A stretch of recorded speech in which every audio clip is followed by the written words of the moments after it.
Okay, let's dive into this book, Percival Everett's James. Yeah, The buzz around it is just, well, incredible. it really is. The list of accolades is almost hard to keep track of. I know. Pulitzer Prize winner for 2025, National Book Award in 2024, #1 New York Times bestseller, National Book Critics Circle finalist. Shortlisted for the Booker Prize, Kirkus Prize winner. And the LA Times called it one of the best fiction books in the last 30 years. That's huge. And Steven Spielberg's adapting it for film, too. It's clearly struck a major chord. It really has.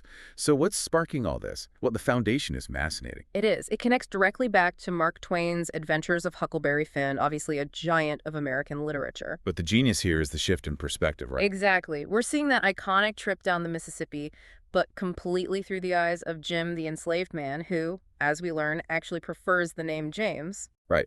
So our goal today in this deep dive is to figure out why this book has made such waves, what makes it so significant, particularly if you're looking to really get a handle on important American stories quickly. We want to explore how that perspective shift unlocks, well, maybe some surprising insights, those aha moments about a story many of us feel we know so well. Yeah, and just so you know, where we're getting our info, we're mainly drawing from the Amazon page for James. You know, the editorial reviews, what readers are saying, the author's bio, things like that. It's a good starting point, and the core concept itself is just so potent. Taking Huckleberry Finn, which most people have at least heard of, Oh, definitely. and turning it inside out, essentially. Everett centers James. We get his thoughts, his feelings, his plans, his intelligence. It's all about him. And this is where it gets really interesting right from the start, comparing it to Twain. Huck, famously, is running away from his abusive father. Yeah, right. But in James, we see a parallel escape. But James's reason is, well, terrifyingly urgent. He overhears he's about to be sold. Sold away from his wife, his daughter, permanently separated. Exactly. So that fear, that drive to protect his family, that's what sparks his journey onto the river. And connecting that to the bigger picture, it completely reframes the whole trip down the Mississippi, doesn't it? Totally. It's no longer just, a boy's adventure story where an enslaved man happens to be along for the ride. Right. He's not a sidekick. Not at all. It becomes James's calculated, desperate quest for freedom for his family, with Huck's own escape sort of happening alongside it. It's a fundamental shift. Which leads us straight into some of the key themes that really jump out because of this new viewpoint. The most obvious one is James's agency, his full humanity. The novel puts him right at the center, where inside his head we hear his hopes, his fears, his calculations. It's such a contrast to how enslaved characters were often, depicted in older literature. Yeah. Often quite flat or stereotypical. Absolutely. And what's so compelling is how Everett builds James as this complex, fully realized person. We see him thinking, planning, navigating the absolute dangers of the South. Yeah, you see his mind working. He's observing everything, using language strategically. It completely dismantles those old, tired depictions. And through his experience, the critique of racism, of slavery itself, becomes so much sharper, so much more immediate. Oh, absolutely. You feel the constant threat, being sold, being hunted down, being denied your name, your identity, the violence, the tearing apart of families. It's visceral. It really makes you think about the power of who's telling the story. Huck's perspective in the original, while important in its own way, is more naive, right? He doesn't grasp the full horror. Exactly. But here, Everett immerses you, the reader, in the grim reality through James's eyes. You can't look away from the sheer brutality of the system when you see it through the eyes of someone living it. But it's not just unrelenting darkness, is it? The reviews often mention Everett's style, that mix of humor, even amidst the horror, and these really sharp, sometimes cutting observations. That's very characteristic of his work. He often uses wit, satire almost, to tackle really serious, painful subjects. So the humor isn't to lighten the mood. I don't think so. Not entirely. It often serves to highlight the absurdity, the profound illogic of racism and the society built on it. It makes the injustice stand out even more starkly. And thinking about it on a literary level, James is also having a conversation with Huckleberry Finn, isn't it? Definitely. It's like a critical commentary. Some have even said an audit of the classic. It brings out the tragedy that was maybe sometimes papered over by the adventure elements in Twain's book. Like a rescue mission for Jim, as some critics put it. It's a fascinating idea. It's this dialogue across time. Everett isn't just rewriting. He's engaging critically with this foundational American text, pointing out its blind spots, offering a fuller, maybe more truthful view. Makes you rethink the original. original. It really does, and central to that is how he just demolishes the stereotypes. Yeah, the stereotypes of enslaved people that were, let's face it, present in Twain's novel, intentionally or not. Right. In James, you see his dignity, his compassion, his altruism, as one review put it, and his sharp intelligence, always there, often working beneath the surface. Giving him that full inner life, that agency, directly counters those harmful old tropes where enslaved characters were just passive or simple or there to serve the white character's stories. It's a reclaiming of the narrative. It insists on his full humanity, which was, of course, the very thing slavery tried to deny. And the critics certainly picked up on all of this. The reception has been, well, phenomenal. Just look at some of the quotes. W Magazine says it completely reimagines Jim, making him a reluctant hero. The Guardian points out how it mixes page-turning excitement with philosophical depth. That's quite a combination. It is. And Esquire emphasizes his great dignity, altruism, and intelligence, calling it subversive and thrilling. They predicted it would be a modern classic. You can really sense the impact in those early reviews, recognizing how James is transformed, how different the story feels through his eyes. It speaks volumes about Everett's skill, respecting the source material while creating something entirely new and powerful. And the praise just keeps coming. The Boston Globe. Provocative, enlightening work of literary art.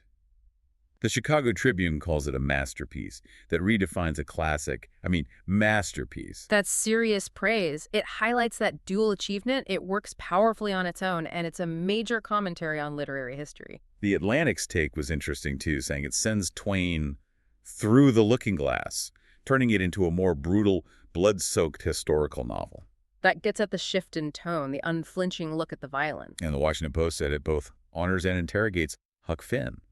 The Atlanta Journal-Constitution called it a seminal work of literary reparation.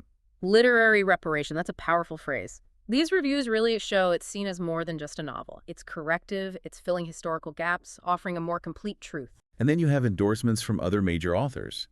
The New Republic noted that while Twain gave Jim courage and dignity, James gives him the greater, if more complicated, privilege of full humanity.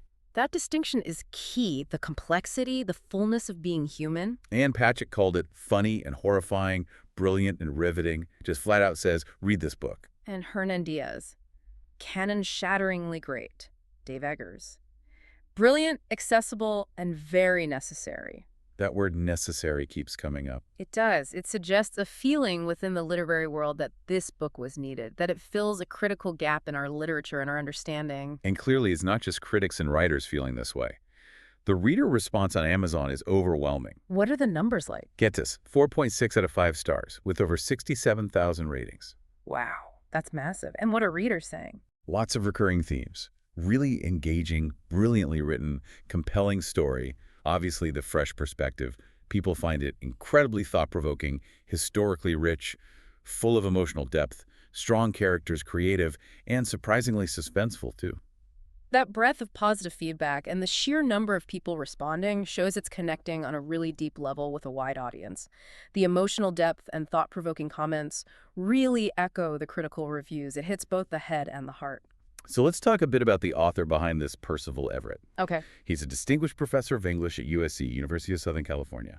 And he has a really significant body of work already. Oh, absolutely. Novels like Dr. No, The Trees, which also got a lot of attention, Telephone, So Much Blue, Erasure, I Am Not Sidney Poitier.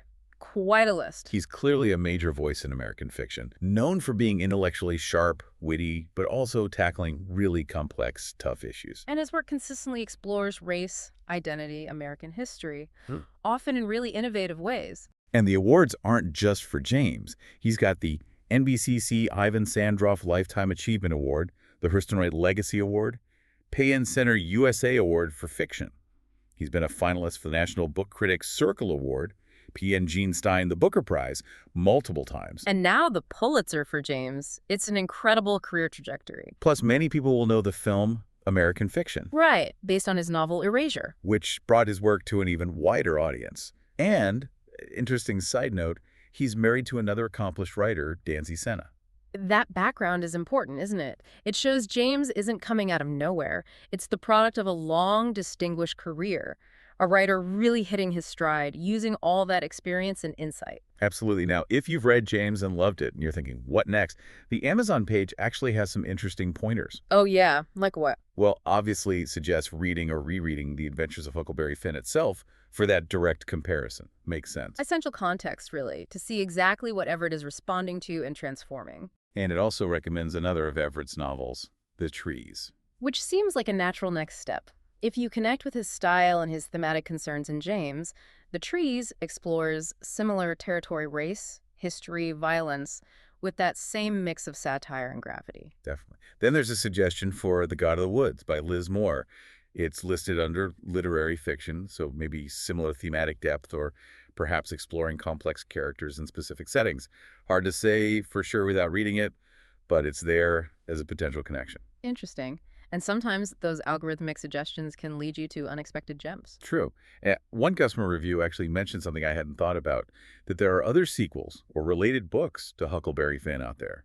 Things like Tom Sawyer Abroad, My Jim. Right. There have been various attempts over the years to continue or reframe that story, though probably none with the same kind of impact or critical acclaim as James. Probably not. But it shows how enduring those characters are, how much they invite reinterpretation.